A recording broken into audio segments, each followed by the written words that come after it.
10 ఏళ్ళు బ్రహ్మాండంగా కడుపుల సల్ల కదలకుండా ఎక్కడ కూర్చున్న వాళ్ళకి అక్కడ ఫోన్ల బ్రహ్మాండంగా మెసేజ్లు పడుతున్నాయి. యాసంగి నాటేసే టైం వచ్చిందంటే, వానకాలం నాటేసే టైం వచ్చిందంటే మీ ఫోన్లో ఏం సౌండ్ వస్తుండే?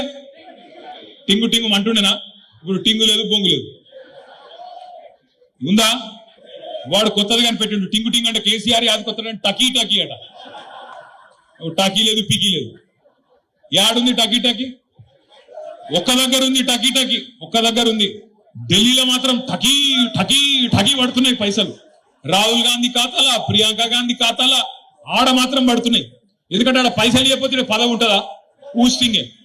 కాబట్టి పైసలు అక్కడ పడుతున్నాయి, ఇక సంపుడు మాత్రం ఇక్కడ చంపుతా ఉన్నారు. వాస్తవం ఏంది అంటే, ఇవాళ తెలంగాణ ప్రజలు ఏ ఊరికి పోయినా ఏ మనిషిని ఒక్కసారి ముట్టుకున్నా అన్నా ఇంకెన్ని రోజులు భరించాలనే, ఇది జల్ది కేసీఆర్ తెచ్చుకుంటే బాగుండదు కదే అనే మాట మాట్లాడుతున్నారు. కానీ ఒకటి మాత్రం వాస్తవం, ఒక ఓటుకు శిక్ష 5 ఏళ్ళు.